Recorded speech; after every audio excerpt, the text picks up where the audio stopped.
Welcome to Daily Variety, your daily dose of news and analysis for entertainment industry insiders. It's Wednesday, May 27th, 2026. It's Wednesday, May 27th, 2026.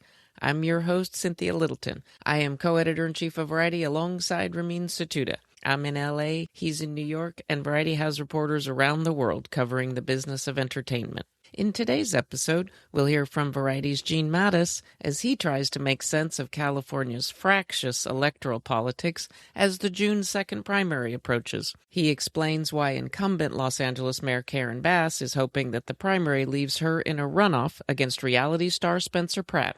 And he attempts to sort out why so many top contenders opted to sit out the state's gubernatorial race this time around. But before we get to all that, here are a few headlines just in this morning that you need to know. It's Power of Women UK Day. Variety's great franchise expands to London for the first time. The first of our 5 Power of Women UK cover stories rolls out today. We start with Cynthia Erivo. Coming up over the next few days are profiles of Emilia Clarke, Emma Corrin, Hannah Waddingham, and Suki Waterhouse. Our event is June 3rd in the great city of London, and we can't wait to get to Blighty. AI is making a lot of headlines this morning, just as I head off to the AI on the Lot conference in Culver City. The Tribeca Film Festival has accepted its first all-AI feature. Dreams of Violets tells the story of Iranian civil resistance. It hails from studio Foundation Zero and director Ash Kusha, who is from Tehran. The film screens on June 10th. My Variety colleague Corbin Bolas has the scoop. YouTube, meanwhile, wants to make it easier for viewers to know when content on its platform is AI-generated. In 2024, YouTube started labeling content when creators disclose that they have used AI tools. Now, YouTube is making those labels more prominent for viewers, and it's going to start automatically applying those labels if it detects that a video includes, quote, significant photorealistic AI use, end quote. My colleague Todd Spangler has that story. And another sign of the times. Sunset Studios has unveiled standing sets specifically designed for the production of microdramas. The sets feature the most basic settings: courtrooms, hospitals, bedrooms, kitchen. These have been erected on an 8,000 square foot soundstage at the Sunset Las Palmas Hollywood lot. All of these stories and so much more can be found on Variety.com right now.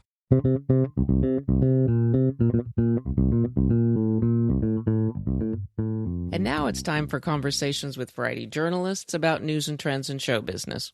Gene Mattis, Variety's writer covering politics and public policy, bravely tries to sort through the brawl that has emerged in the LA mayoral race and in the contest to be the next governor of California. It's a unique field in both cases. In the LA mayoral race, Karen Bass is running against the disaster that happened in January 2025 when the Palisades and Eaton fires erupted. She can't control the weather, but Bass is being called to account for how the city responded. Gene Mattis, thanks for joining me. Happy to do it. Well, Gene, you have taken the tough task of diving into the fractious state of politics and electioneering in Los Angeles and also across the state for the gubernatorial race. Let's start with the contest for LA mayor. Obviously, so much has gone on in Los Angeles the last couple of years, not much of it good, and therefore incumbent Karen Bass is really under pressure to be reelected for a second term.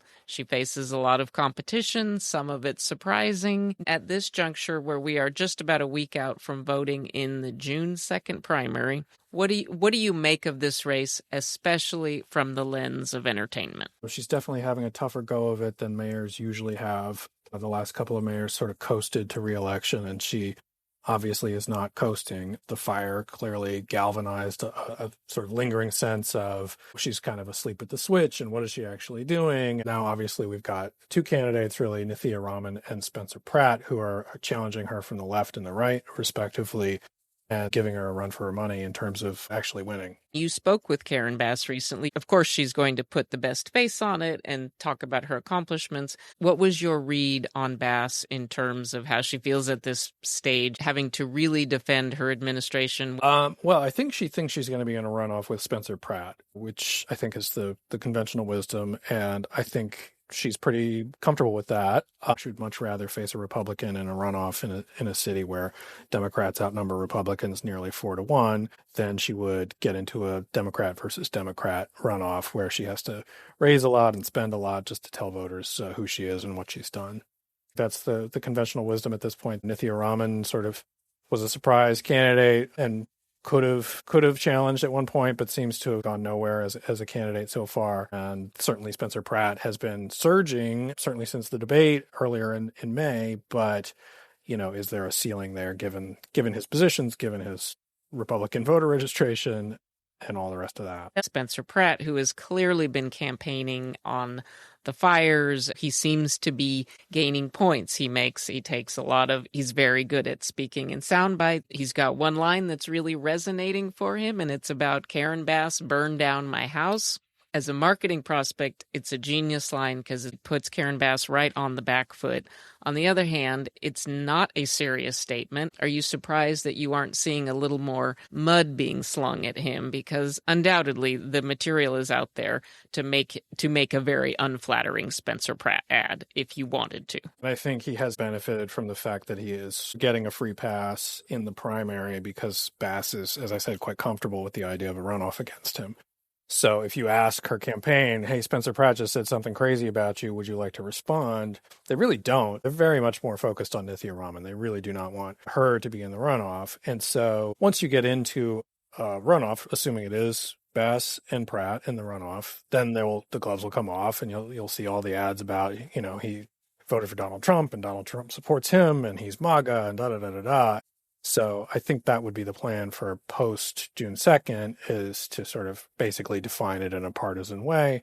But right now they're holding off because they really are more worried about Raman. And you wrote a really good story a couple weeks ago about Nithya Raman. She has a lot of ties to the creative community, and she had a lot of support in her earlier city council runs. She came into the race late. It was a surprise. It shook up a little bit of the Democratic power balance there in City Hall. Do you think that this is going to be a bad thing for her long-term political career, that she didn't have traction here? Well, it's not good. She did get a lot of support from industry folks, from creative folks. She has a lot of personal social connections. Her husband's a screenwriter, and she knows all these people from the Harvard Lampoon 20 years ago who went on to be the leaders of the comedy world today. Why do you think there hasn't been more rallying around her? Since Bass has been so handicapped by the events of the last couple of years, are you surprised that there wasn't more energy around Raman's candidacy? I think there was certainly a lane there, and she could have grown into that. And she just hasn't. Obviously, a lot of the oxygen, particularly in the last month or so, has been consumed by Spencer Pratt. And so, that kind of took away whatever dialogue that she might have wanted to have. I think also Bass has a very good relationship with a lot of the people who matter in politics, and unions first and foremost, and certainly Hollywood unions too. And they've endorsed her and supported her and are spending a lot of money for her. Raman was always going to have that problem, and typically the path in Democratic Party politics is you wait your turn. And she did not want to wait her turn for whatever reason. But it was always sort of a high-risk strategy, right? It's very hard to beat incumbents, even unpopular ones. Let's go to a wider lens on the entirety of the Golden State, the gubernatorial race. This is also one that is just a head-scratcher. California, as we often like to say, is one of the 10th largest economies in the world. Why is it so hard to find a qualified person to even contend for this office? It's just been a weird year. If Kamala Harris had wanted to take that job, she could have walked into it, and clearly she didn't. So that left a bunch of other folks. Some of them are well known and not well liked, and some of them are not well known. So that's a challenge. Gene, we know there's going to be a couple dozen names on the ballot for the primary. Who realistically are the contenders here? Well, on the Democratic side, it's between Tom Steyer and Javier Becerra, and the other candidates have sort of faded a bit. Katie Porter, Matt Mahan never really took off in the first place. And then on the Republican side, it looked for a while like it could even be two Republicans in the runoff. That clearly is not going to happen at this point. It was Steve Hilton and Chad Bianco are the two leaders, but then Trump endorsed Hilton, and so that kind of tipped it to him, and he's been the front runner since then. So it'll more than likely be Hilton versus Becerra, maybe an outside shot of Hilton versus Steyer in the runoff. If you'd asked people 12 months ago, even for people like Javier Becerra, who's been in California and has a profile, these are not the top of mind names that you would think of as candidates.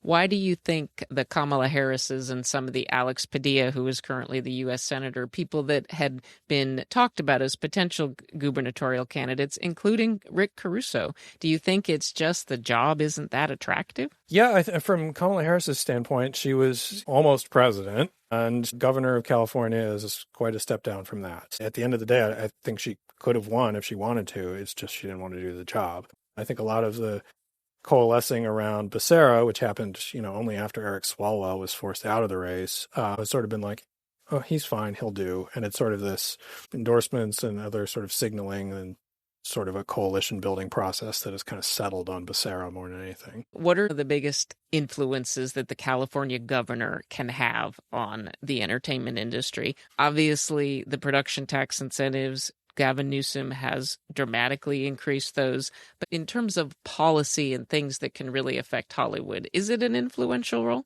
Gavin Newsom has definitely made it a more influential role, doubling the incentive last year to $750 million. You've seen a couple of candidates come out and say that there should be no cap on that. The $750 million cap should just go away, and it should just be automatic that anytime anybody makes a movie or a TV show in California that it gets an incentive. Most of the top tier Democratic candidates have not supported that. But Mahan has supported it. Villaraigosa and Hilton have all said that they support that. So that's a big one. And then the other thing, since the legislature did just increase this last year, I think there's some sentiment in Sacramento of let's see how this plays out. But there is also a sentiment of let's really go to Washington and try to get something done there and have a federal incentive. And so I think the next governor, whoever it is, will be sort of called upon to be a cheerleader and a spokesperson for the industry in that conversation. And as you've reported and we've talked about, a federal incentive is definitely on the lips of a lot of legislators. And as you've been reporting, legislation will soon be introduced to get that going in the halls of Congress. The trick is making it bipartisan. And this is why there's so much focus on getting Trump to support some version of this. They feel like the supporters of this have gotten a little bit of progress out of that in terms of getting Trump to acknowledge that there's a problem with runaway production. Now, his solution is we're going to tariff any movie that's made overseas, and that's obviously not what Hollywood would prefer, but even when he says that, he's acknowledging that there is an issue here. And so the next step is, okay, will you support our preferred solution rather than your preferred solution? And so that's the whole ballgame in terms of making this a bipartisan thing that both Republicans and Democrats can support. My last question for you, Gene. Will it be safe to watch local TV in Southern California after June 2nd? Because the tyranny of the attack ads, the candidate ads, are absolutely out of control. After June 2nd, the most likely outcome is we're going to have a Republican and a Democrat in both the mayor and governor races. And so then it gets a little simpler. It's a much more partisan thing where the Democrat is going to be heavily favored in both. And you will probably not see too many Steyer ads anymore after that. Gene, thank you for diving into this thicket of candidates and sorting out what we really need to focus on. Really appreciate your expertise here. Happy to do it.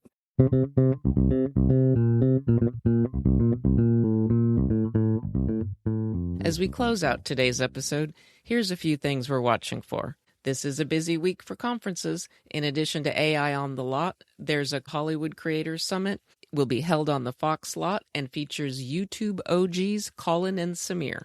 On Saturday, I'm looking forward to taking part in the Produce By conference hosted by the Producers Guild of America. We'll be talking about the state of producing, and there's a lot to say. And looking ahead, here comes Cannes Lion. The annual festival of creativity around marketing begins on June 20th on the French Riviera. Apple's Eddie Q will be honored as the festival's Entertainment Person of the Year. We love to hear from our listeners, so please send thoughts, gripes, and other feedback about Daily Variety to podcasts@variety.com. Before we go, congrats to producer Jess Devaney. She's been tapped to lead a new documentary co-production initiative for the Perspective Fund philanthropic organization. Perspective Films is focused on nurturing and supporting promising documentary projects and filmmakers. Devaney comes to Perspective after running the doc shop Multitude Films. Thanks for listening. This episode was written and reported by me, Cynthia Littleton, with contributions from Gene Mattis. Stick, snicks, hick, picks. Please leave us a review at the podcast platform of your choice, and please tune in tomorrow for another episode of Daily Variety.